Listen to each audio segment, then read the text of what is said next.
Welcome to the Union Federation podcast, where we discuss both Star Trek and the Orville here on the Fandom Podcast Network. On this show, we take an in-depth look at each of these franchises and discover that both of them can coexist in today's fandom, as they introduce us to fresh, new, and exciting stories, characters, galactic destinations, and so much more. Of course, I am your host, Kyle, sitting in the captain's chair this week. But I'm bringing my crew together. We've been through some things, so I'm trying to bring them together. I don't know how well it's going to work. We're going to find out. But I have a wonderful crew, and it all starts with, of course, my co-founder here on the Fandom Podcast Network, Mr. Kevin Reitzel. By the way, what would your Trill name be, Kevin? Galgalop. Okay, then. Does that sound right? Galgalop? That sounds right? The dinner's off to a wonderful start, ladies and gentlemen. Of course, next up would be the lovely, the secret agency type. But you know what? I can imagine her with a Trill and having some incredible lives with that Trill. Miss Amy Nelson. Well, hello. Thank you for bringing us all together for this dinner. At least the wine was good, so... Yeah, amazingly, nobody else seemed to get any, Amy. I don't know what's going on there. We'll talk about that later. Was I not sharing again? And last, but certainly not least, here to probably give us some kind of really decent haiku, the amazingly talented Hayley Stoddard. Yeah, I already know I'm going to mess that one up. But it's lovely to be here. Yeah, well, we're glad you're here. Just don't go really weird on me. I put the paper cutters away and no blood on the floor or anything like that. Just saying. Sure. But, yeah. But, Kevin, would you be so glad to grace this dinner if I open up some hailing frequencies and you can tell all the good people where to find not only Union Federation, but all the great shows here on the Fandom Podcast Network? Be happy to. First of all, you can find the Fandom Podcast Network now on YouTube. Please head on over to YouTube, search Fandom Podcast Network, and please give us a like and a subscribe and a like on the episodes as well. And all of our audio podcasts will obviously be up there as well if you prefer to listen that way. And we'll also have some live exclusive programming done as well. So make sure you check out Fandom Podcast Network on YouTube. Our master feed for all of our audio podcasts can be found at fpnet.podbean.com. The Fandom Podcast Network can also stream and download on that Podbean app. The Fandom Podcast Network is on all major podcast platforms, which include Apple Podcast and iTunes. Please check out our Union Federation Facebook group as well. We're also on Twitter and Instagram at Union Fed Podcast. And please check out our main Facebook page, Fandom Podcast Network. You can also email us at theunionfederation@gmail.com. My name is Kevin. I am on Twitter and Instagram at Spartan_Phoenix. Kyle, where can we find you? You can find me on Twitter at AKyleW or on Instagram, AKyleFandom. And Hayley, where can we find you? You can find me on Twitter. I am at Trekkie01D. And Amy, where can we find you? You can find me co-hosting Galaxy Class and All Good Things on the United Federation and Podcast Network. You can find me, of course, on our Facebook group page. And I am also on Twitter at Miss Amy Nelson. Awesome. Kevin, real quick, I do want to give a quick shout out to Hayley on a congratulations on completing her first editing on a podcast today. Woot, woot, woot. Thank you. Woo-hoo. Thank you. Nice. And you're still alive. I don't ever want to do that that again. I got all kinds for you now. Podcasting. There are two other ways you could support the Fandom Podcast Network and the Union Federation podcast. Please leave us a review. Please, on all of your major podcast platforms, please search Fandom Podcast Network and, of course, on Apple Podcasts and iTunes. And if you like what you're listening to here on the Union Federation podcast, please leave us a review there. Also, please visit our TeePublic store, support the Fandom Podcast Network and Union Federation, while wearing your favorite FPNet show logos, including Union Federation podcast. Just search Fandom Podcast Network or Union Federation podcast on TeePublic. All right, Kyle, back to you. Yeah, we're ready to dive in. We got a lot of interesting things to talk about. We got some Orville news finally, which we're going to talk about a little later. We have something very sciencey that I'm looking forward for Hayley's input on. But first of all, we have, in my opinion at least, one of the more interesting episodes of Discovery we've ever had. So without further ado, let's head into the Officer's Lounge. Okay, so we're here to talk the Star Trek Discovery Season 3, Episode 4, Forget Me Not. Guys, just real quick, I want to ask you, this episode was, I think, unlike any episode of Discovery we've ever had. Did you guys just kind of have that general feeling? Hayley, you're shaking your head approvingly so over there. I think this episode is one of the most powerful episodes for Discovery so far to date. It was beautifully done. Both the A plot and the B plot were so incredibly moving and powerful for the characters and as an audience watching. Kevin, what did you think of this episode? Because, like I said, I haven't seen Discovery put out an episode like this one, at least when I think back to the first 2 seasons. No, because it felt a little more Star Trek-y than what we're used to, I guess. It had its moments, wonderful moments too. I'm still kind of sitting on it though, to be honest with you. And I'm kind of thinking about certain things and how I feel about it. And I was just kind of curious if I was kind of alone in that situation. So I was kind of looking online and looking at reviews and hearing what other people are saying across the Star Trek world. And this episode has gone kind of hot and cold with a lot of people, I've noticed. And I'm also noticing that on reviews as well.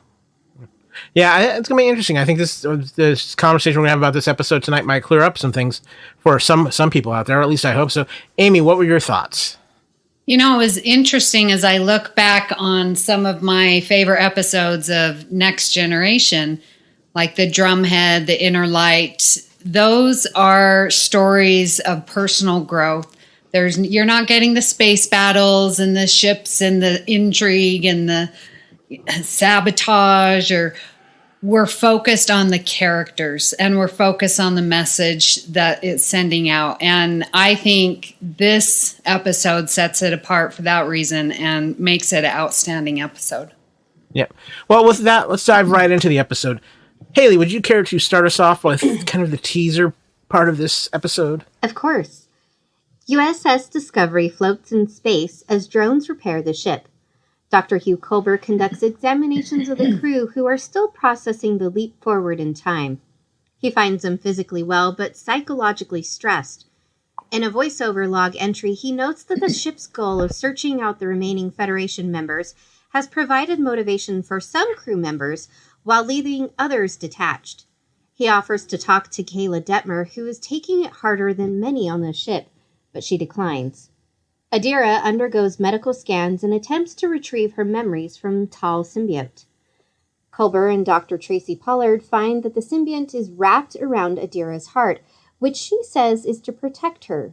She remembers nothing of her life before the joining, noting that she can remember how to speak 7 languages and make Bajoran Hasperat, but her earliest memory is being in an escape pod before being rescued by the United Earth Defense Force. Culber suggests that they travel to Trill to seek the help of experts on the symbiont, and Adira agrees.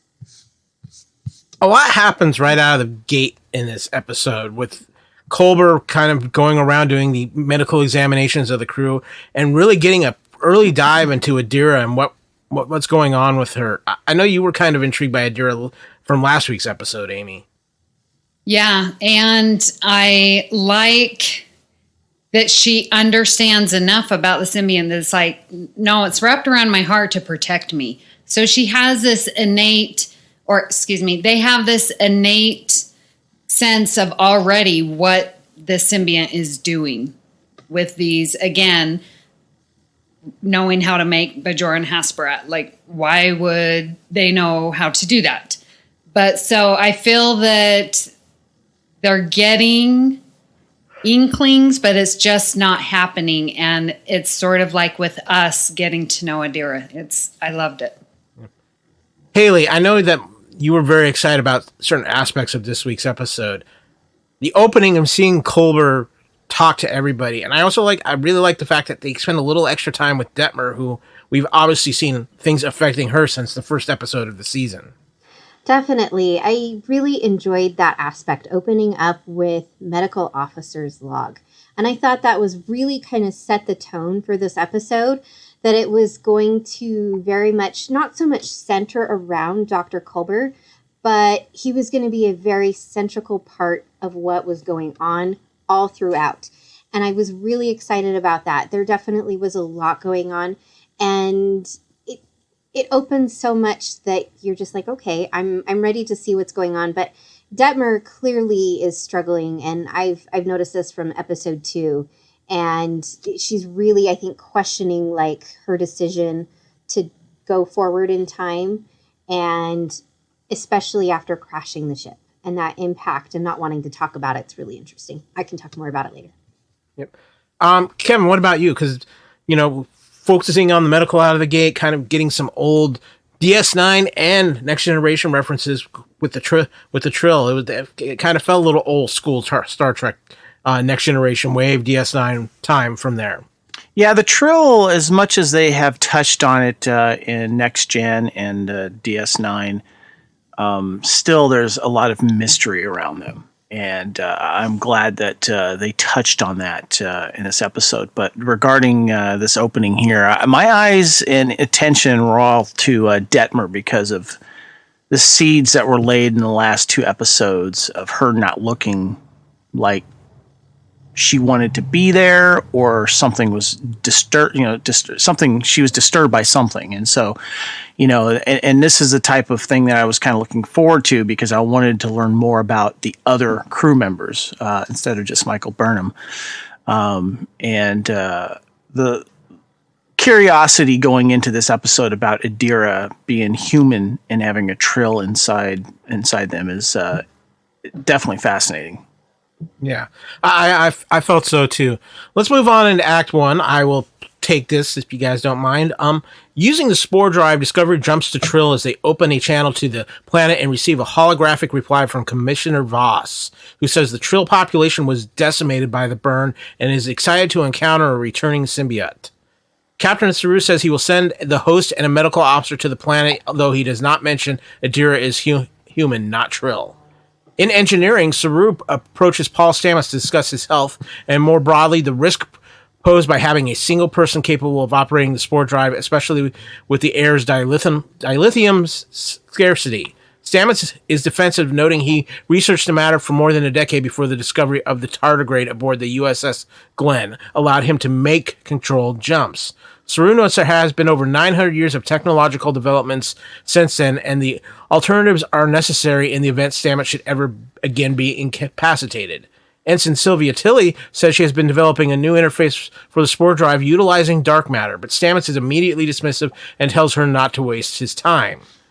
Culber visits Burnham in her quarters. He asks Burnham to accompany Adira to the planet to provide emotional support, since she has experienced a similar feeling of disorientation and loss.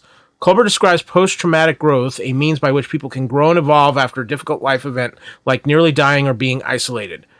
Burnham worries she wouldn't be able to function in this role, but he calls her a responsibility hoarder who focuses on work during times of emotional struggle. As they approach the shuttle bay, Adira questions why Burnham is accompanying her to Trill and decides to go alone. However, after a few seconds, she changes her mind, saying she does not wish to let anyone down. Adira also jocularly urges Burnham not to say anything annoyingly inspirational, to which Burnham laughs and agrees. In the captain's ready room, Culber delivers his report to Saru. The crew is physically sound, but not healthy. The crew is experiencing high anxiety due to their solitary circumstances. Saru wants to help, but the typical Starfleet remedies of duty and routine may not be effective, Culber says. Because Discovery is unknown in 3189, the crew needs to feel connected. On Trill, Burnham and Adira land and walk through a lush forest where flying fish leap from the ponds. They encounter Voss along with Guardian Z and Leader Pav, among others. Burnham introduces herself and Adira. The Trill are confused to see a non-Trill host. Z asks Adira to speak your names, but she can only respond with Adira. The Trill grow hostile since the memories have not transferred from symbiote to hosts. Voss notes there is no record in over 2,000 years of a successful joining between a symbiote and a non-Trill species, and calls Adira's joining with Tal an abomination. He suggests excising the symbiote, though Z warns the forced separation would kill the host, alarming Burnham. Z apologizes and explains that Trill society and the population of Trill who could be joined was devastated by the burn and its aftermath. With the survival of their culture through joining in doubt, he says symbiotes joining with humans could be a solution to the problem. Pav decides they will not forcibly remove the symbiote, but agrees with Voss that the joining is an aberration. She orders Adira and Burnham to leave the planet immediately. A lot to digest here, guys, including, gosh, the Trill can be kind of jerks. Amy, I'm just going to let you kind of take this and run with the ball whichever direction you want to go in. All right. Well, okay. Yeah, there is so much. So I really like Saru's leadership, first of all, in approaching Stamets and saying, all right, if you are incapacitated, he didn't even say if you die, but we all know that's going through our minds since that's what we saw. He almost did die. So I think it takes a lot of strength to go and ask the hard things of your crew. And so I really give props to Saru for addressing the issue, planning ahead, and trying to get a plan B going. So props to Saru. Second thing, I really had a problem with their fact of there's been no record in over 2,000 years of a successful joining between a symbiont and a non-Trill species. I'm like, excuse me, Riker, Odan, Next Generation, that if that was 900 years, then 200, it's still within 2,000 years. Does it count because it was only like for 40 minutes? It still counts. Yes. Maybe not a full like a temporary holdover, that type of thing. Well, I, as a fan, felt it was a knock to the host. I understand because I was like, they did it in the episode, even though it was only temporary. Yeah. Okay. Yeah. So I'm just getting that out there. That was the only thing that bugged me about this episode. But what I really loved was seeing the Trill leaders come up and welcome them. It was nothing like what we saw last week with the Earth welcome. And I really loved seeing leader Pav. I'm sure we'll talk about it later, but she was on Schitt's Creek, which I absolutely love. So I was excited to see her there. Kevin, what did you think? A lot to absorb. Definitely a lot. First of all, Stamets is a dick. I'm going to say that right now. So are some of the Trills. I'm just going to say that as well. It's funny when the conversation with Saru and Stamets about him being the only guy reminds me of he should have been more like Michael Ironside in Starship Troopers, where he says, you should have said, yeah, you're the jump guy until you're dead or I find someone else. You got to find someone else, and so it was almost kind of like he was trying not to, it's kind of like when you go to someone and you know that they can be emotional about certain things and you have to be very careful how you say it. I understand that he's captain, he has to be diplomatic, but I just kind of wish he would have said, look, we got to find another person or another way. We can't rely on you because if you're dead, what are we going to do? And, if, Stamets kind of seems like the guy who does get very guarded, very quick to judge and stuff like that. And so I thought that was interesting there. Yeah, I got a lot to take in that. I understand why kind of Burnham went down there, but I kind of was like, I know Saru kind of had to do his own thing, but I kind of wanted to see someone. They should have sent more than just Burnham down there. That was another thing that was kind of bugging me. They should have. I know this is still the Burnham show, but I think it would have been nice if we had some other members go down there to also experience this and do this as well. But that's what I took from that act. Or a medical doctor, as Saru originally said. Right, exactly.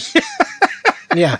Dr. Pollard could have went down. Hello, but Hayley, lots of interesting things going on. I really like the aspect, and it's something I liked throughout the episode. They really gave equal time to both stories, what was happening down on Trill and also up on Discovery, because I think equally were important and in a way tied into each other. They definitely did, and that was something that I noted, was that Adira kind of not remembering what she is, who she is, and we're saying she because at this point it's still she, the actor is they, but Adira, the character at this point, is not recalling anything, and the crew kind of also is not exactly sure of who they are either in this, and in this new universe of 3198. And so I found that the two stories connected together in that aspect of both the crew trying to come back to who they are and realizing who they are, even though they're in a completely different time. And then Adira trying to remember who she is or who all these past hosts were was very powerful for me. I found that this was really interesting. So because of my degree, this post-traumatic growth that gets mentioned in this episode, I actually looked it up. So I'm going to go some sciencey on you really quick. And so this actually was a concept that was developed in the mid-90s by Dr. Tedeschi and Dr. Calhoun. And it kind of, the term that most people recognize is resiliency. It's kind of related to that, except for resiliency, you already have that. This post-traumatic growth kind of comes out of something that has happened and a person is shaken to their core and they are not resilient. So they're not going to bounce back quick like most people would. And so there's 5 areas that have to have a positive response in order to actually have post-traumatic growth. And this is appreciation of life, relationships with others, new possibilities in life, personal strength, and spiritual change. And so a person, in order to have any growth out of some traumatic experience like the crew has had, they have to be really open to experiences and also surprisingly be extroverted. And so, Dr. Culber mentions in this act that the crew are, high achievers and they're overachievers. He says for a crew of overachievers, that kind of vulnerability, being open to saying, hey, I'm not okay, can be hard to hold. And so I found this really powerful just because I work in mental health. And being, he also says but first they have to accept that help is really difficult for a lot of people. And so this episode really hit a nerve for me just because of what I do personally as my career. And so I thought this was so incredibly well done and thought out from the writer's perspective to put this in this episode. And I mentioned in our chat that we haven't really seen mental health be really addressed in Star Trek, in my opinion, outside of Deep Space Nine's It's Only a Paper Moon. I don't think it's ever been addressed this well, and I appreciate that because it is really important that people who are struggling with mental health get the help and admit that they need it. Otherwise, you're just stuck in this rut, and that's what the crew's going to have. And Detmer has that until practically the end of this episode. Yeah, no, I think those are good observations. Still a lot to go on. As we continue, Miss Nelson, would you care to read Act 2 for us? Yes.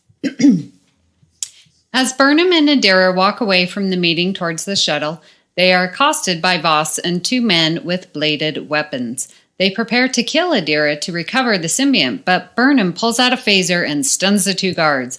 Voss refuses to tell her where to find the caves of Makala, and Burnham stuns him as well, which Adira notes is not Federation protocol.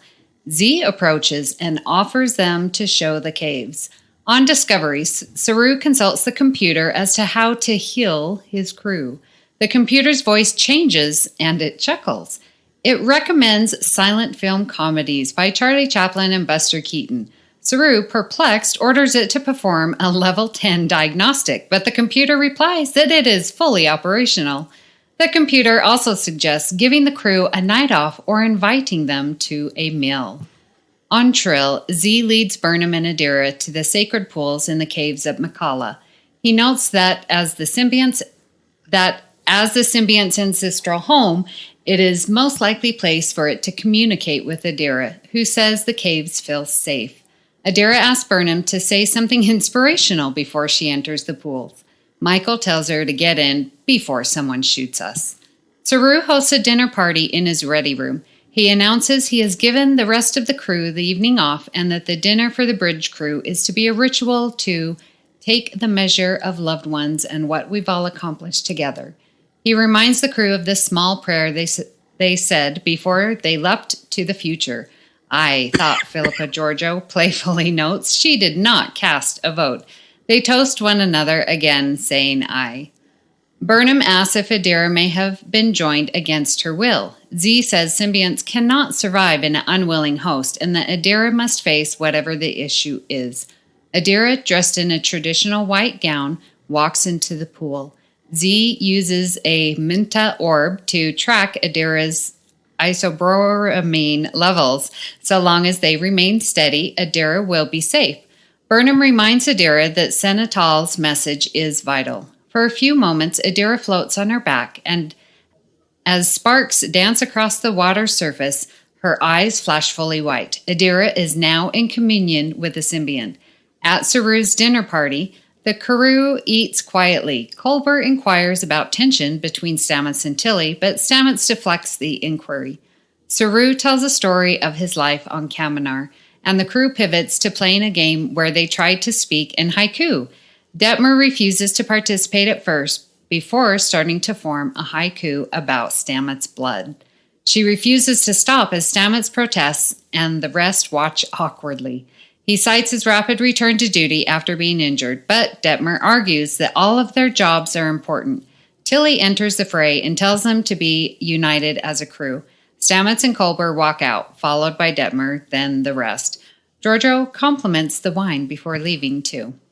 Meanwhile, on Trill, the Mintha orb cracks, indicating Adira is in distress. Burnham attempts to enter the pool, but Pav, Voss, and several guards enter and stop her.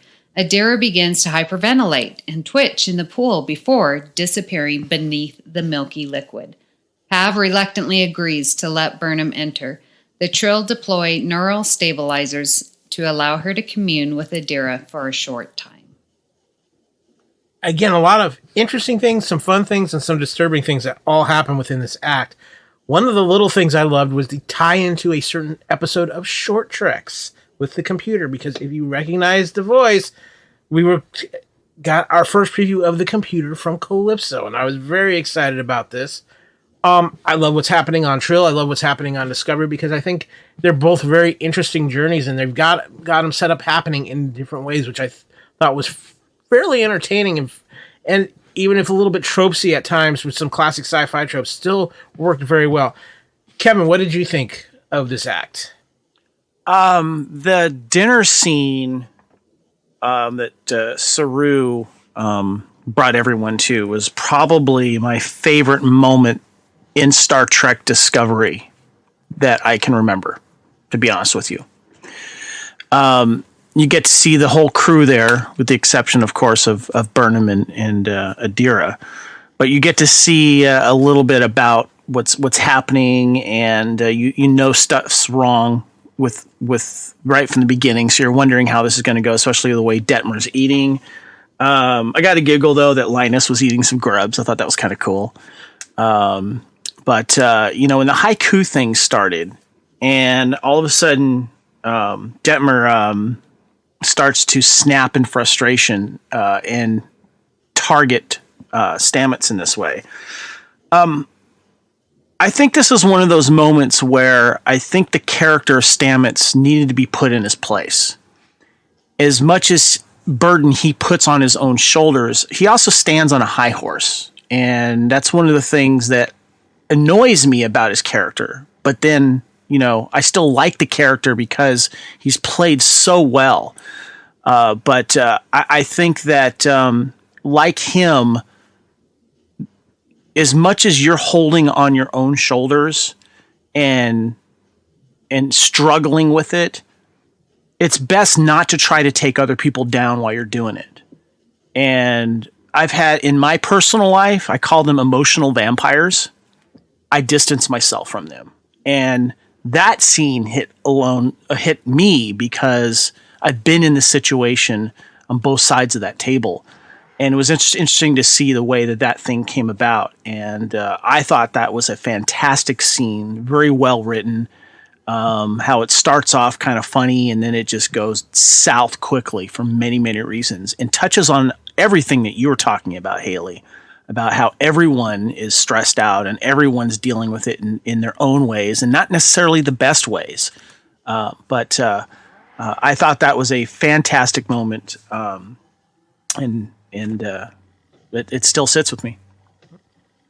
Amy, nothing like those awkward family dinners that make things interesting. Of course, you think you're going to be jealous of your cousins who are off on their own thing, but it turns out they're having quite the little issue themselves. Lots going on. Yeah, there is. I've really only personally experienced one awkward family dinner. It wasn't even that bad, so I do count myself lucky. But I understand the trope that they're going for, the terrible dinner. But again, it's good that it happened together. And I think that was sort of what Culber did when he didn't finish the haiku correctly. And I'm sort of taking this from the Ready Room because Wilson Cruz talks about it, how Culber was breaking the tension and saying, yeah, it's okay that we're not perfect, because every single person around that room could have said a perfect haiku. It could have been wonderful and very punny as Giorgio, but when he didn't, it sort of gave permission, okay, I don't have to be perfect. And I really liked hearing that and seeing that, and that if the crew were to break down, that they're breaking down together. And so I think, Kevin, what you're saying, I really like that about that family dinner. So, yeah. Miss Stoddard? Yes. All right. So we can't gloss over the fact that the computer mentions exercise, medication, limited dairy, yoga, hyperbaric chamber, therapeutic coloring books, and interstellar shopping. I thought that was so great.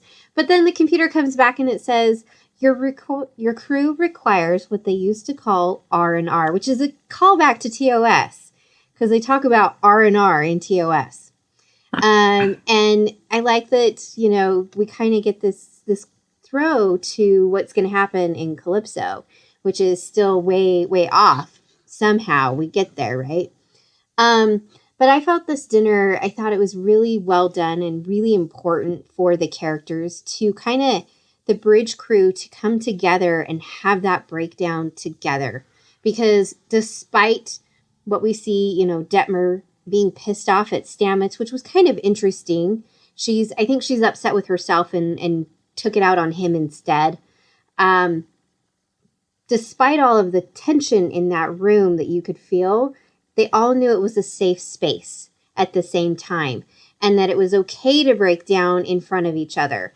And I think, Tilly is completely correct. She points out that, not only does Detmer and Stamets have pain, but the entire crew does. And, pointing out that they're not alone, because so many times we get into our headspace and we think we're the only ones suffering, when something catastrophic happens and it affects a lot of people, that we're like the only ones suffering. We're the only ones feeling this way. And we isolate people and we isolate ourselves from other people who are just trying to help us, and we snap and we lash out at them when really they're just trying to be there supportive. And so that, I think, was a crucial thing for this episode, to have this sit-down dinner. And I love the expression that, Culber gives Saru when he gets up and leaves, and he's, it's just kind of this like, I told you this wasn't going to be pretty, and I told you the crew is hurting and suffering.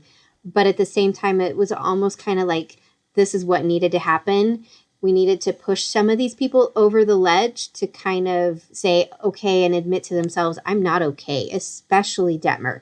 That was creepy. I'm not going to lie. Her haiku, like I was not expecting her to snap like she did. No, I think that was an interesting point to bring up too with Detmer, because she's the one who's been the most focused on something like that. Kevin, you had something you wanted to interject here? Yeah, when Hayley reminded me when she was reading off everything that the computer said, the R&R thing, that's one of the things that I think that I know I've missed and maybe fans have missed about Star Trek Discovery is we're not getting the poker games. We're not getting the Jombot, we're not getting the two people pairing up and having fun together on the holodeck, like the Dr. Bashir and Miles O'Brien, and we're not getting the stuff that we saw on, when you see Kim and Paris having fun and doing the holodeck stuff on Voyager. We're not getting those those groups together to bond about stuff, and stuff that they carry over to other episodes and stuff like that. And so, I know we get a little bit of that at the very end of this episode, but that's what I'm missing personally. I think that's fair. And I think that's one of the things, again, I was going to bring this up later. I think Discovery has done a very good job this season of expanding its horizons with its characters. And that's something I know we all hope for. Amy, real quick. I'm sorry, Amy. I couldn't remember the name of that sport that Riker played with his dad where they hit each other with sticks. What was that called? Ambo-jitsu. Do you remember? Ambo-jitsu. Thank you. I was trying to remember it. I could not do it. I'm like, Parisi squares, that's the other dangerous one. Yeah, I'm not gonna, and I wasn't going to bring up the pain sticks for Worf, So. Yes, Star Trek, and you're crazy on R&R. But, Mr. Reitzel, would you care to read Act 3 for us? Of course. Burnham finds herself in a strange place with colorful threads floating through the air. She finds Adira, who says she is trapped and confused. One of these threads touches Adira's foot, and she reacts with pain. If she remains in one place for more than a few seconds, the threads attack her. Burnham surmises Adira is in this place to connect with their symbiont, and that the threads are attempting to connect with her, not harm her.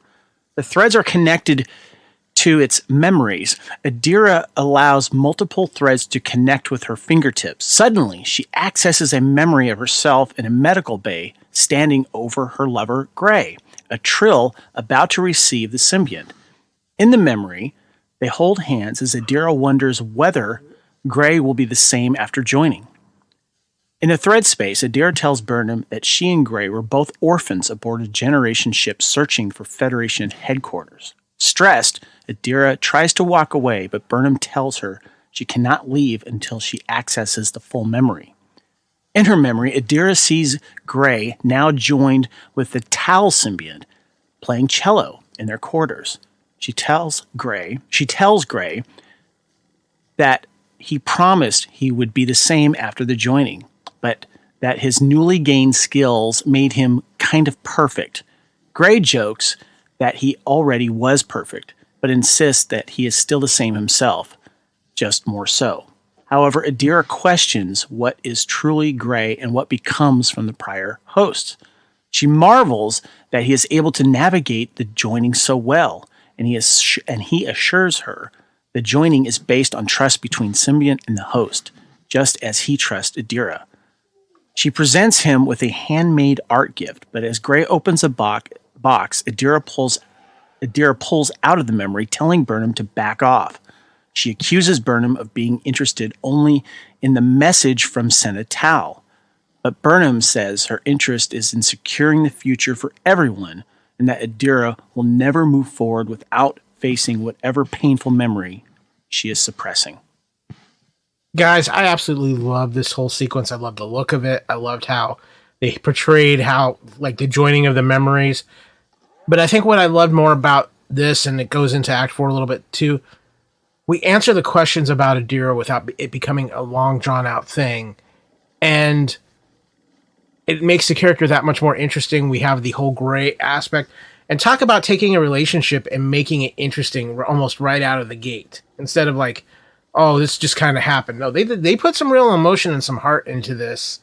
And again, I love the look of it with the way the threads of the memories were. Everything I thought was incredibly well done in this act, Hayley. I definitely agree. The imagery was really beautiful. It was very much reminding me of nerves or neurons, and because it was connecting to her memories, and that's what our neurons do. And I really loved this story with Adira and Gray. It was really beautiful and so well done in such a short amount of time. And we learned so much about Adira and what happens, that essentially why the Senatal was no longer on Earth, because obviously he was on that ship. And I'm intrigued by this generation ship and what this is, and how they both came to be orphans. So it definitely set up some more story, but at the same time, it was really fleshed out of their relationship.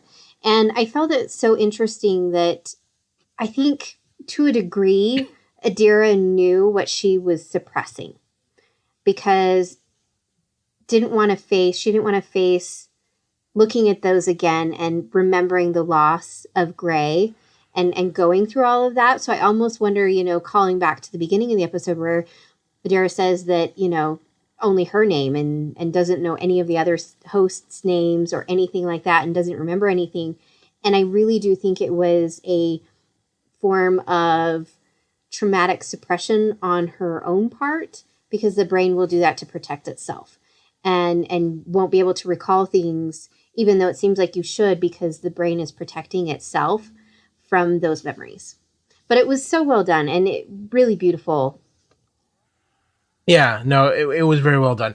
Amy, what were your thoughts? I mean, this felt like something you felt Star Trek in aspects of it, with the beauty of it and kind of the sense of wonder, but also the character development. Yeah, this is the one segment where I have a couple questions. I absolutely agree. The imagery, the symbolism with the neurons and the connecting and getting those memories, absolutely love.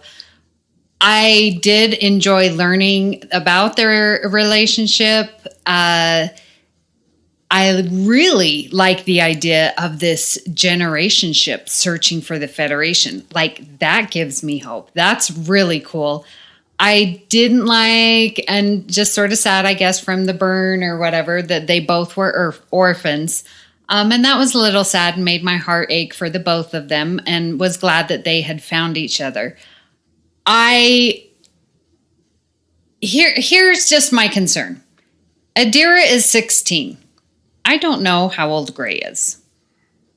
It's a very young teenager love. And that they're having this be the most romantic, the most life-saving relationship, that it's one in a million. And it could be. And I know I'm very cynical when it comes to love, but I just felt at 16 to have something that's supposed to have so much meaning, I felt it was a little over the top.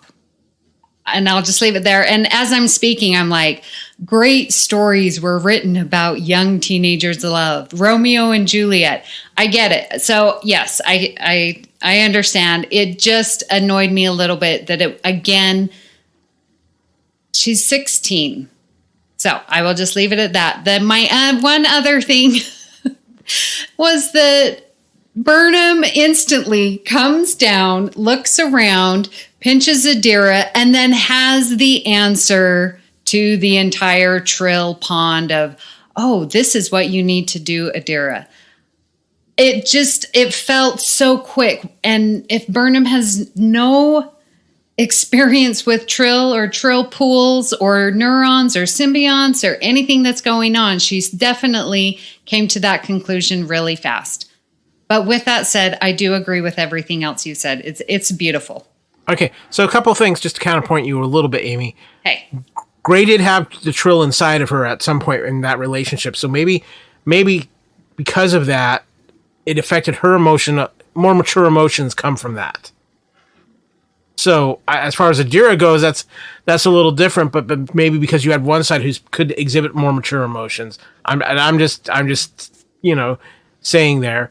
Also, too, as far as Burnham goes, I think this was actually something that reflects to what's been happening with Burnham in this, where she's going with her gut instincts more instead of the Vulcan logic and everything like that. You see Burnham kind of going with her gut instincts. She did it earlier when Adira's like, that's not Starfleet regulations. And she's like, I know it's not. And just going with what she's seeing, absorbing it, and dealing with it. And what I liked about it was, even though we're still, this is, like Kevin has said, this can still be the Michael Burnham show, she felt secondary to this, but it was a secondary that worked in this episode with her, I think. She didn't overshadow what was going on with Adira. But Hayley, you got your hand, you've been wanting to interject here, so. No, I want to point something out that I kind of maybe added to this backstory, because we don't have enough backstory between Adira and Gray, that we don't know at what age they became orphans. And perhaps their story goes back longer. Perhaps somehow they were in the same colony that, ended up becoming orphans. And so they've grown up together. And so that love has developed over time, even though they are only 16, 17 of age. And so that's kind of how I took it, was that they were orphans together for a long period of time. And that love, the friendship turned into love. And so that's what makes me believe it. I mean, yeah, no, I think that. I think it's sense. that hope too. It's giving into that hope that Discovery season 3 is trying to give us. Yeah. Yep. Well, both of your counterpoints work for me, so thank you very much. Well, that's what we're here for. Group therapy. Kevin, a lot of this to me just felt like something that could have easily come from any of the prior treks, as far as dealing with this, everything with the Trill and how people would have dealt with it, maybe in different ways, but still the emotion of it and just how it felt. It felt a lot like a classic Trek to me, Kevin. Yeah, but I think Amy kind of hit on the head there. I got creeped out by the really young relationship and being in love. It was one of those things I was like, how much living have you really done when it comes to Adira's side? But maybe she was, they were feeling it through the experience on one side. I don't know, but the way that it was shot, the way that it was written, definitely had that Trek feel to it.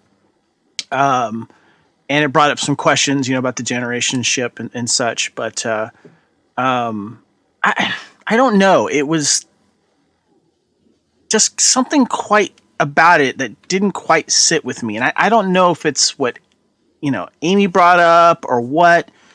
But I was kind of like, I don't know.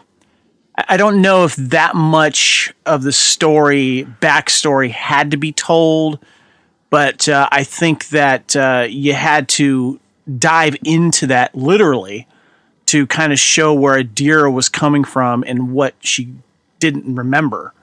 So I don't know. It's still something. Like I told you at the beginning of this, it's something hasn't quite sat well with me, and part of that scene has to do with it.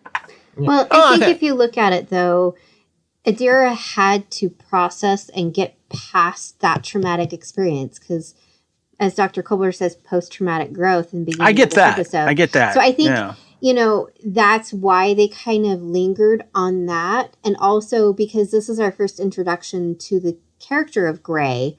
Otherwise, if we met him in the next episode, we'd be like, well, who the heck is this? Like, why is he in this story all of a sudden? And so I think they set it up so that not only would Adira work on that traumatic experience and kind of get past it and be able to have a communication with all the hosts and all the memories from them and everything, but also to kind of give us that story of like, okay, here's this relationship that Adira had with Gray. And so that the character, we're not just like, well, who's this character in like next week episode or something like that. And also I think, you and Kyle, or Kevin, you and Amy both mentioned about like the symbiote and how their age is different or something like that, and how like this love story, they've had this love before he had the symbiote in him. And so I think, maybe that added to their love at the same time, but like they were in love well before that. Yeah. Another interesting point to that too is most of these memories were Adira's memories. Mm-hmm. So they're based on her strong emotional response. So, you're taking a 16-year-old who probably doesn't know anything of love. It's probably the strongest emotion that she has. So that's why that memory is so vivid, even though we're kind of saying they don't understand the deepness of love. That's the only love Adira has known. So Yeah. to her, it could be the deepest form of love. So I think that's just something of growth and experience, but I think also when you look at it within the time frame. Hayley, would you care to close us out with Act 4? Sure thing. Adira re-enters her memory as Gray opens her present. She explains that many cultures pass on stories via tapestries or quilts, with each piece representing a special moment or person. On the quilt she stitched for Gray, for example, one panel depicts an instance in which they broke a replicator and it would not stop producing apples. Another shows a time they played imaginary chess. Gray says he loves it and calls Adira an art genius. Suddenly, an asteroid impacts the ship, severely damaging their quarters. Adira calls for medical drones to tend to Gray, who has been impaled. The drones determine Gray will not survive treatment, but that the tall symbiont can be saved. Adira volunteers to become a host, knowing that the memories of Gray and all the prior hosts would be lost otherwise. Exiting the memory into the now calm neurospace with Burnham, Adira is greeted by manifestations of the prior tall hosts, including Senna and Gray. Senna notes that a human joining is unusual, but says Tal accepts Adira as a host. Burnham tells Senna that his message gave her hope. The manifestations disappear, and Adira and Burnham emerge from the milky waters in the cave pool. Z asks Adira again to speak her names. She responds, I am Kashatal, Jovartal, Medelatal, Karatal, Senatal, Graytal, and I am Adiratal. The other Trill apologize for their prior treatment of her and say she will impact generations of Trill to come. Pav offers to mentor Adira, but she decides to stay with Discovery as it seeks out Federation headquarters. Pav hints that when the Federation returns, Trill would consider joining. On Discovery, Saru mopes over the remains of his ruined dinner party as Tilly returns to thank him. Saru laments that Captain Christopher Pike made connecting with the crew seem effortless. Tilly says that the crew decided together to travel into the future and are living together with the consequences of that decision, but that Saru's reminder of their connection shows leadership. Stamets enters and tells Tilly he failed to appreciate her contributions and apologizes. He inquires about her spore drive research. Tilly says she was examining dark matter and energy coefficients, but that she could not make the math work. Stamets says her idea would be revolutionary and that they should research it further. In sickbay, Detmer approaches Culber and says she obviously is not okay, but that it was hard to admit. She accepts Culber's offer to talk sometime. Then the computer directs available crew to the shuttle bay for a surprise. There, the crew is watching a holographic projection of the 1924 Buster Keaton silent film Sherlock Jr. The crew laughs, and Linus hands the aloof Giorgio a box of popcorn. Detmer and Stamets silently apologize and embrace. In the rear of the crowd, Culber notes that Saru that the crew had to admit they were not fine before they could begin to feel joy and heal. Saru reveals the movie was the idea of the sphere data that has begun to integrate into the ship's system. The crew worked to protect the data, and it now is trying to protect the crew, he speculates.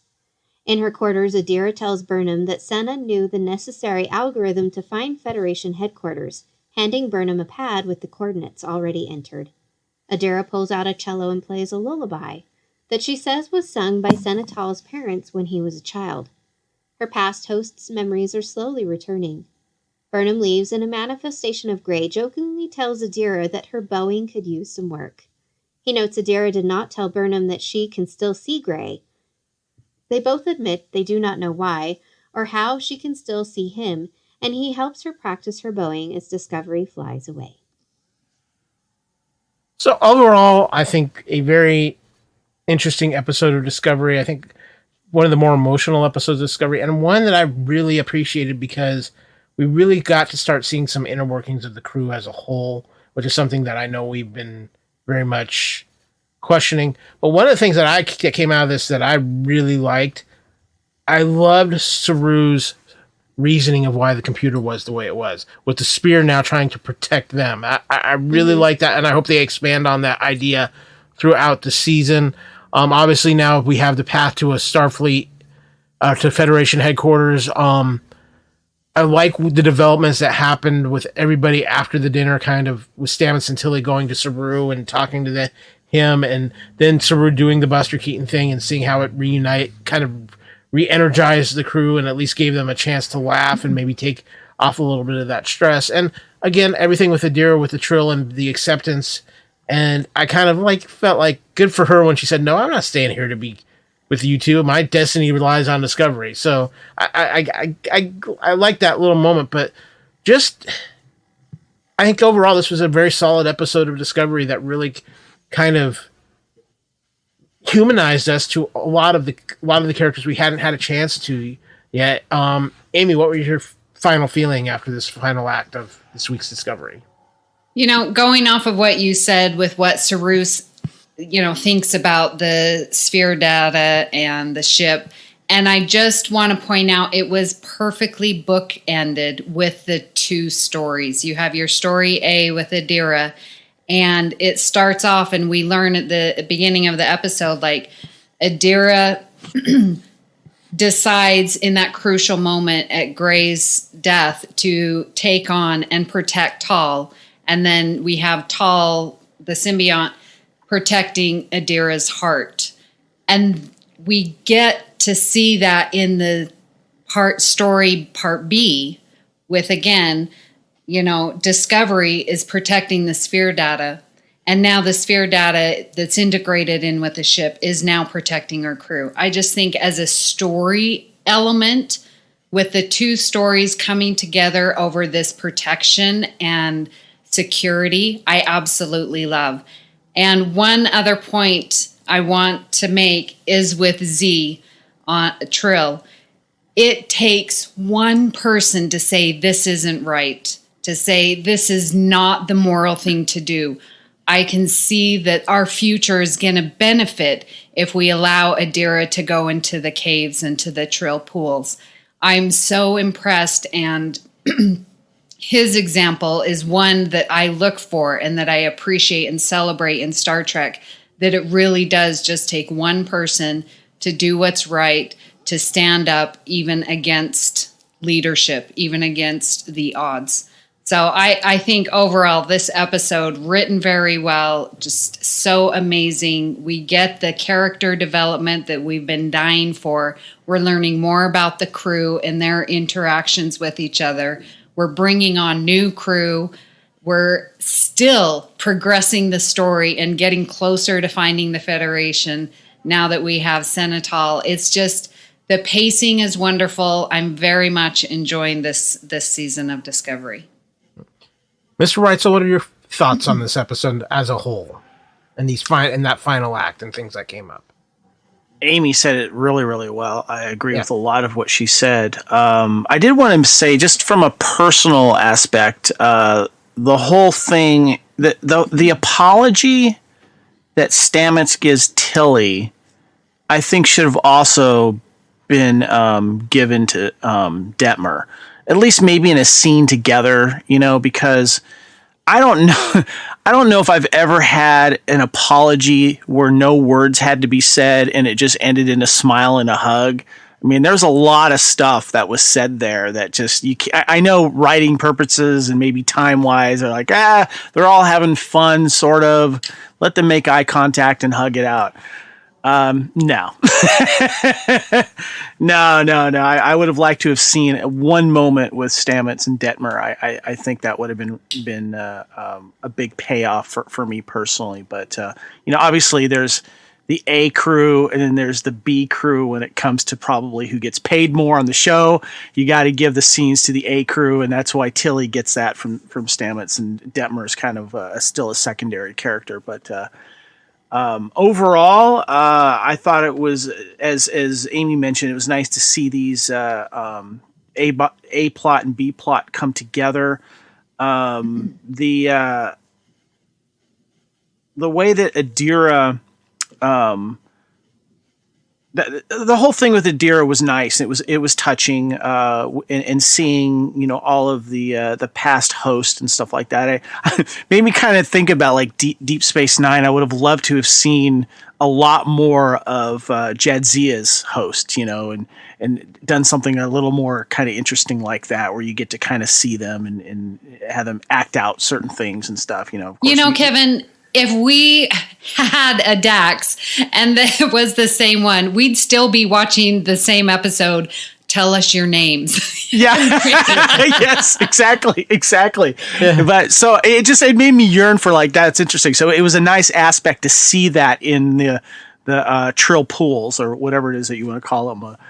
Great set, by the way. I thought that was really cool. I did wonder though why when they're writing, like, okay, we're going to write some story on these characters, we have to give them weapons. Why do Trill get spears and bladed weapons? Why not like, shooting guns and stuff? I'm just wondering where that where that kind of goes. Maybe it's having spears and blades or staffs are a little more, I don't know, ceremonial maybe. I don't know, but I thought that was kind of interesting. And also too, is anyone else weirded out by that the medical staff wears white? We talked about that last season. I just want to mention it again. It freaks me out. I barely wear white t-shirts because I'm afraid to get them dirty and you can't get the stuff out of it. And it freaks me out. I'm like, what if you like brush up against something that's dirty? I mean, it's just like, and of all places where stuff splurts out and, you're cutting into things, you want to wear white? Well, it's official. I think that might be the first splurts ever on a Star Trek podcast. But yeah, Hayley, I want to save you for last on this because I know that we talked a little bit off mic how powerful this episode was for you. And obviously there's a lot in this Act 4, but a lot in this episode that just really hit close to home for you. Yeah, it definitely did. So this last act, I thought it was really wonderful to see these past hosts. Looks like 3 were in Starfleet, which is really kind of neat. And one thing that kind of throws back to earlier in the episode of how the Trill, Commissioner Voss, he comes in and he says, we were wrong. And it's such a powerful moment, not only for that character, but in the episode, because how often do we not admit that we were wrong?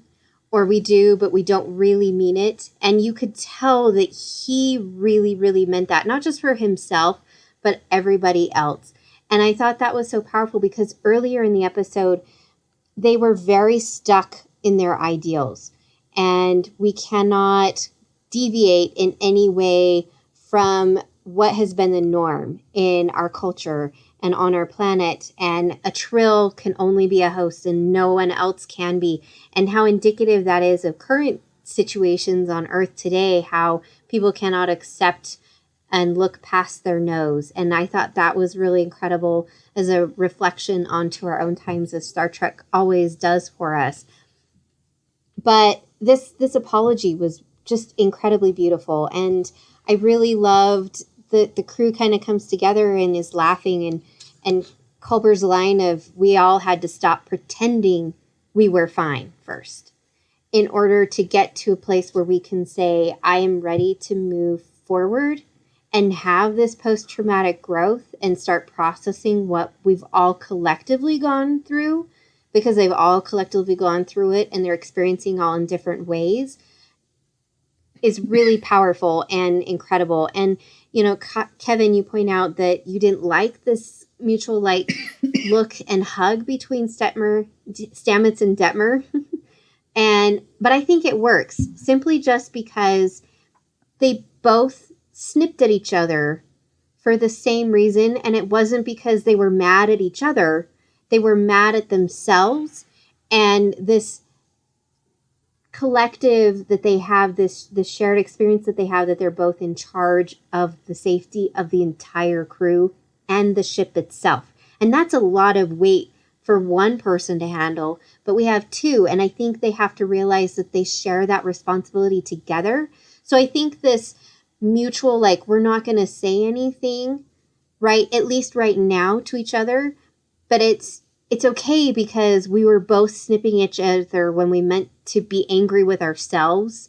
And you also pointed out, that Stamets in this episode, he's very indicative of what he was like in season 1. This snarky, snippy Stamets, I think it lends to what else is going on in this episode.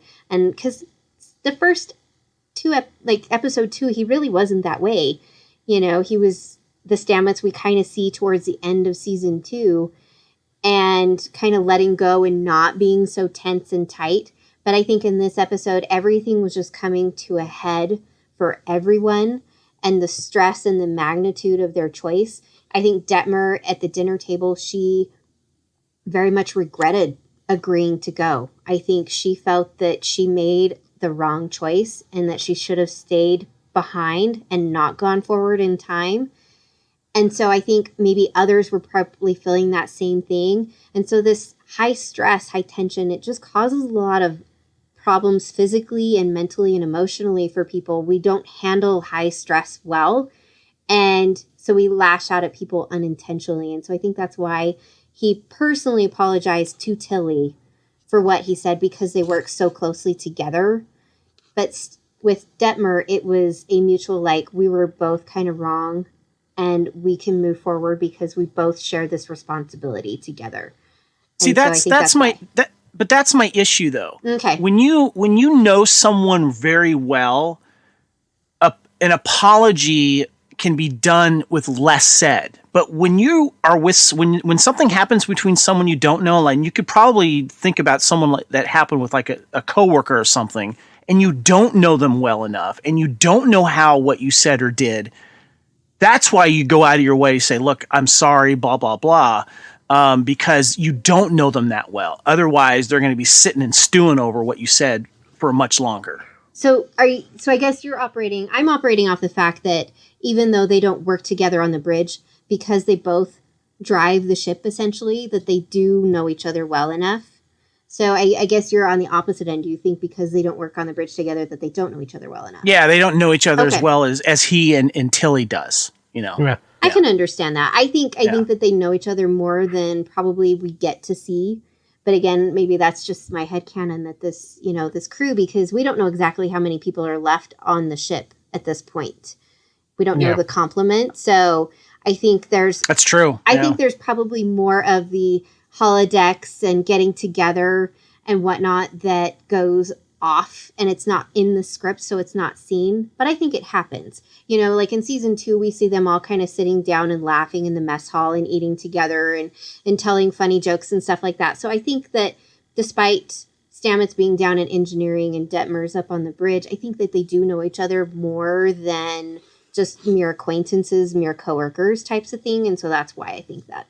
But can I counterpoint that? Let me counterpoint just for that for a second. Sure. I would say that if it was anybody but Stamets. But they established early on Stamets' ego is so large that it might be, I know you because I have to put up with you. But we're at that, and for a long time Stamets was like that, and it's just undergoing the things he's gone through since Discovery started that slowly started to change him. So that could be very well a possibility there. I just want to close out and just say that I found myself more involved in the B plot than the A plot in this episode. And I wanted to see more of the B plot. That's one of the things that I would have liked to have seen. I think that's a fair assessment. A couple interesting trivia notes on this episode. This is the first Star Trek episode to directly address if the Trill are members of the Federation, confirming they are not as of 3189, though it is unclear if they were members from the 2200s to the 2300s when the bulk of Star Trek is set. I'm thinking no. I'm thinking that there was maybe some mutual... Yeah, I don't think so either. Mutual agreement between the Trill and the Federation, but nothing that was like they were officially a part of the Federation. I want to ask you guys what you think. You guys know some Star Trek history, but I think this is one of those great Star Trek unanswered questions. They should have hosted more meetings. Sorry. Ladies, you have my permission. Do whatever you feel you need is necessary. I got a classic Star Trek facepalm from Hayley. I love it. Yeah. One more quick trivia note. The first appearance of the Trill homeworld since Star Trek Deep Space Nine, Equilibrium. So, what color was it? Did they tell you what color was it in Deep Space Nine? I don't think so. Yeah. You know, they always have different cool looking worlds for different things. I was just kind of curious. Yeah. But no, just a couple interesting notes. Overall, I think a very interesting episode of Discovery. One I think has a lot of people talking, even if it wasn't their favorite episode. I think it has people talking, and I think that's always a good thing, especially when you're dealing with things like this. And I'm just going to say too, anybody out there who's feeling anything and it's been a rough year and a lot of things going on, don't be afraid to reach out. Talk to somebody. Everybody's got people in their corner, even if they don't feel like it at times. Don't be afraid to reach out, tell somebody you're hurting, or tell somebody something's wrong. So with that, we're going to take a quick promo here to let you know what else is going on around the Fandom Podcast Network.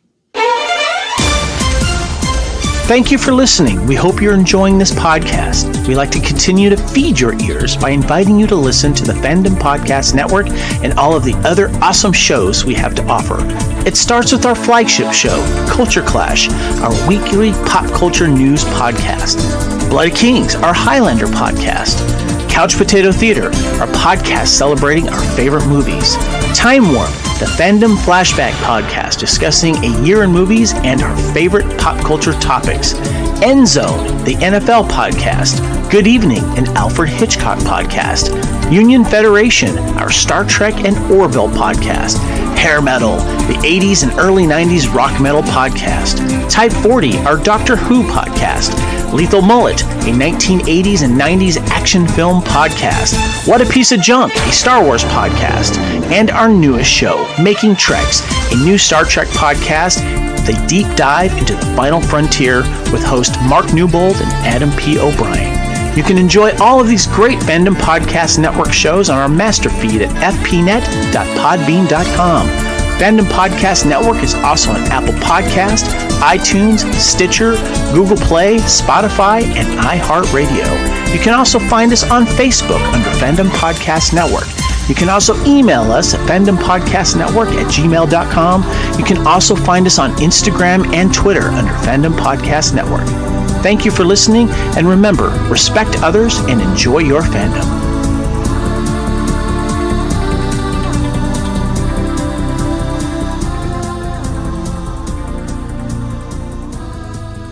Well, we hope you're enjoying all the signals we're putting out here around this Fandom Podcast Network as we continue to strive to make podcasts that feed your ears.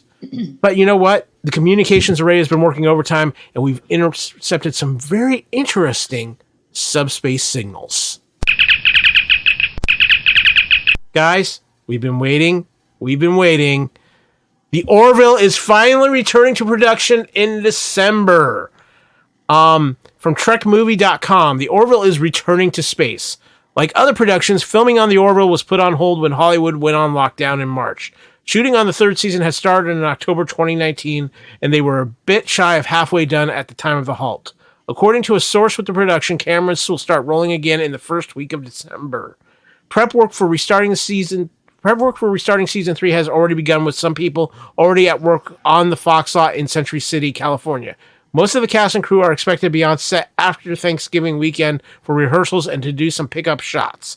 Production will continue through December until the Christmas and New Year break, and then restart in early January. It is expected that the work under strict COVID protocols to complete the season 3 will take 5 or 6 months in total. Production will restart on the Fox lot, with location shooting in Southern California also being planned.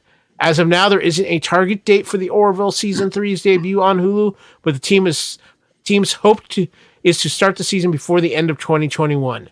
Season 3 will consist of 11 episodes, each of which will have a longer runtime than the episodes from the first 2 seasons, which aired on Fox Broadcasting Network. It's official. They're getting back to work, guys. We've been waiting a long time for this. Obviously, we're still going to be waiting a while before we get season 3, but at least we are moving in a positive direction. Kevin, you're kind of looking like you're happy, but you're sad. Yeah, I mean, I'm glad they're getting back into production and it's not canceled or anything, so that's good. And that, they were hopeful that maybe by the end of 2021 we'll start to see the season 3, but, COVID has just decimated the movie and television production and, delayed almost everything. So, but I thought it was interesting because Brandon Braga, who works on the show, of course, we know him from Star Trek. He says that on the ambitious season 3 and possibly 4 last month, when speaking with Trek Movie about his new Hulu horror movie and his time with Star Trek, the Orville executive producer Brandon Braga also talked about the production delay and his expectations for season 3. And I thought this was interesting. This is a quote. This is a work of deep passion for Seth, and it's a really great season. I think you would be hard to press to find anyone on the show that isn't eager to get back to work as long as it's safe. The shot delay is simply COVID, but it's also taking longer to film because there's so much more ambitious even in its scope in comparison to the first 2 seasons. And that's partly because it's on Hulu and we can expand the scope and increase the length of the episodes. And all of the reasons Seth wanted to make it to a streaming service. This season is the best one yet, and I can't wait for people to see it. So that gets me excited that, they're going to do this safely, but they're still going to try to keep the, we've heard claims that this was going to be a very big season for many, many reasons. And it sounds like they're still going to do location shots, but they're definitely going to just make this an enormous season in so many ways, including longer episodes. Yeah. Amy, I know you were really excited about this. You were even posting it before I even had a chance to get it into the notes. I was like, did you see? Did you see?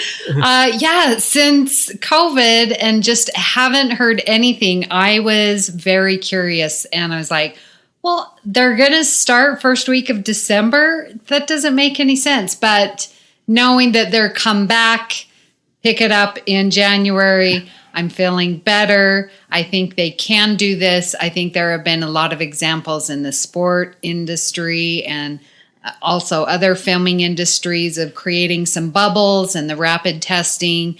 I, of course, want it done safely. If it can't be done safely, then I will happily live without. But if it can be done and we can get this, I'm very, very excited to know that their episodes will now be longer because it's going on to Hulu. It's not on a main network. And that we are getting 11 episodes. So I'm excited. And Seth, if you're listening, we would like to know the titles of those episodes. Just saying. We need something to talk about. Come on, Seth. Yeah, I'll give him a call on his cell phone when we're done here and see what I can find out. Hayley, yes. I think no show has been more pushed back and affected at this point than the Orville when it comes to COVID. It's rough, and I'm really excited that they are going to be able to return to production. I don't want to be a downer, but at the same time, numbers are going up, and that makes me nervous for anything that says that they're going to be starting in December because we still have most of November to get through.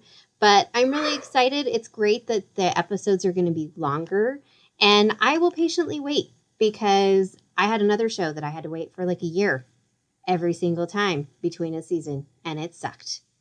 Yes. But I lived, and I watched it. So I'm really excited for it. It's going to be great. Kevin, we know something about that as we waited on Game of Thrones.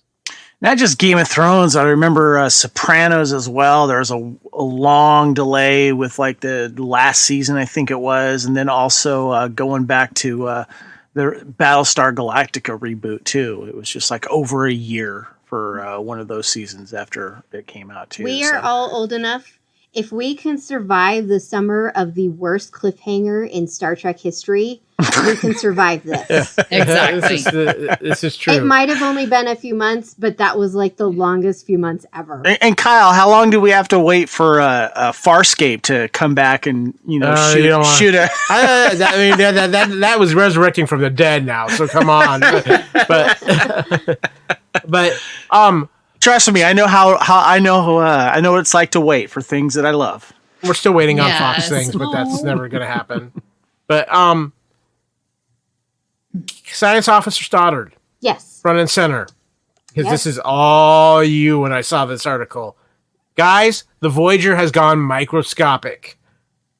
A team of physicians at a university in the Netherlands have 3D printed a microscopic version of the USS Voyager Intrepid class starship from Star Trek. The miniature Voyager, which measures 15 micrometers, 0.015 millimeters long, is part of a project researchers in Leiden University conducted to understand how shapes affect the motion and interactions of microswimmers. Microswimmers are small particles that can move through liquid on their own by interacting with the environment through the chemical reactions. The platinum coating on the microswimmers reacts to the hydrogen peroxide solution they are placed in, and that propels them through the liquid. By studying synthetic microswimmers, we would like to understand biological microswimmers. Sami Ohoja, one of the study authors, told CNN. This understanding could aid in developing new drug delivery vehicles, for example, microbots that swim autonomously and deliver drugs at the desired location in the human body. Bring on the Voyager vaccine. That's all I'm saying. Hayley, I saw this article and I immediately thought of you. No, this is incredible. And this is quite fascinating for microbiology, because if we can understand and if we can target specific, even smaller, minute cells than we can currently with what is available, that would be revolutionary and completely breakthrough for diseases and in cancers and things like that. It's quite fascinating. So it's so cool. And it was really fun. Like, I don't know if you guys saw a picture of it, but it was really awesome. Yeah. Kevin, when I read this article, I thought a lot about the movie Inner Space. Yeah. When I read this article, it made my brain hurt. Because I heard tiny Voyager, technobabble to help the future, technobabble, tiny Voyager. That's what I read. So I'm glad Hayley shed some light on it, because I was just like, I was dumbing down big time when I was trying to understand what all that meant. Kevin, that is why we have Science Officer Stoddard. And I was like, wait, how small is 0.015 mil? Can I see that with a naked eye? I don't know. Nope, definitely not. But yes, I'll just watch Inner Space. That'll make me happy. Yeah. Amy, at least they're having fun with their research. Absolutely. And it's like, okay, I have a headache, or I don't know. I don't go to the doctors about that often, but I'm like, yeah, I'll take that Advil shot Voyager method, please. Just get a little Voyager swimming in me and delivering medicine to the exact area. I think it's great. And wow, how amazing is technology. So glad that we have scientists and physicists that are working on this. It's helping to move us as a human race, as all Earthlings, to move us forward into a more scientific and fact-worthy world. It's amazing. Yeah, I think they should use the Klingon bird of prey, though, for heartburn. But with that, guys, it's been a great episode and a very interesting episode. Kevin, you got something last minute you want to throw in? Yeah, I just want to say, when I saw the trailer for the next episode, Die Trying, I got really excited because it looks like it guest stars one of my favorite actors, and that's Oded Ferrer. I'm not sure how you say his last name, but I loved him in the Mummy movies. And just on a Highlander note, he's always been my number one vote for the Highlander reboot to play the Ramirez character that was once played by Sean Connery. Yes. Also had a great run in the Resident Evil films. Yes. And he was I love that guy. I'm so excited to see him in the next episode because I want to see what kind of character he is. Why do I have the feeling we're not going to like him? I just got a feeling. Yeah, he's very bad much guy of the week. A bad. Okay, guys? I got to ask you. I know we are about to end the show, but I mean, going into the next episode of where, we got this map, we got teased, we're going to see what's the remnants of the Federation. What's your gut feeling on what you're going to see? I'm kind of feeling like, are we going to get like a jerk Federation going on here? I mean, what do you think, Hayley? I think it's definitely going to be very interesting because there are those power struggles, and you're going to have the people who are maybe more front and center, and they're very isolationists. Hello, 2020. Yeah. And you're going to have the people who are kind of not front and center, who aren't maybe necessarily completely in charge, who are wanting to get back to some semblance of what we know of the Federation up to this point. And so I think there's going to be that duality of it for sure. Clearly, Oded's character is a bad role. I'm going to say it right now, because if he's not, I'm going to be completely thrown, because in the trailer, I was like, I know that guy. What do I know him from? And it could not figure it out. And I was thinking maybe he was in NCIS. So I looked him up on IMDb, and I know him from Charmed, and he was a bad guy in that. So really, and unfortunately, so many actors get typecast and then they just play bad guys or just good guys or cowboys or whatever. But I very much got the sense of there's going to be this duality to the people who are left of what is Starfleet. What about you, Amy? What do you think? Well, I'm going to come at it from a little more mathematical perspective, because I was thinking about, all right, well, our score already is 2-1. So the bad guys with the saloon Western, the people on Earth did not welcome us very friendly. So that's too bad. And then we have Trill welcoming us. So we're at a 2-1. Kind of jerky Trills, though. Come on. Yeah, but they, with a warm welcome.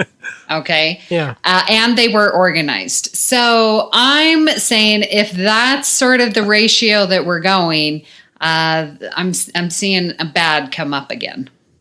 Yeah.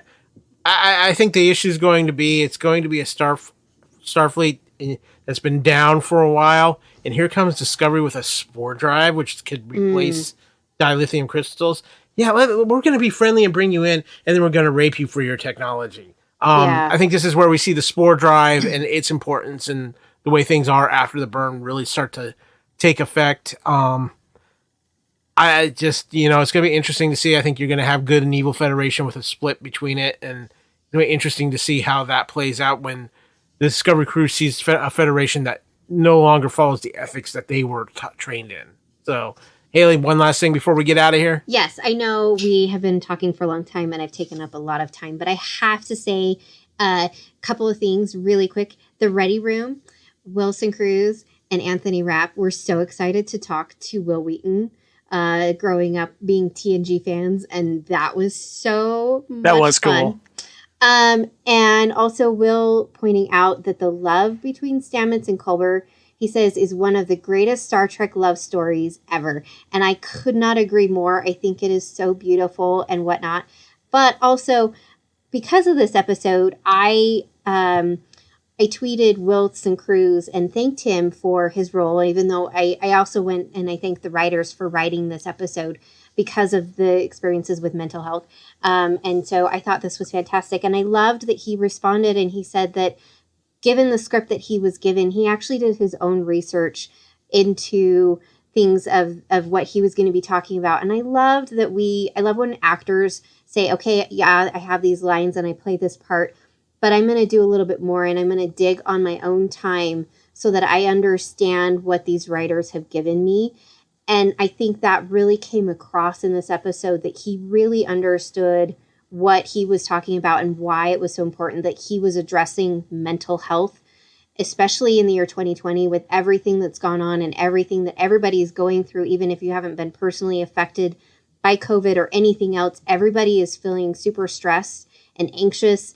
Even if you don't have an anxiety disorder this year, I'm feeling that myself. And I thought that was so important for this episode to air when it did. I think Hayley speaks well for all of us. With that, I want to thank my amazing crew, Amy, Kevin, Hayley. We'll be back next week with another episode of the Union Federation. Hopefully with some more Orville news. It's nice to get a little piece every now and then. But until then, hailing frequencies are now closed.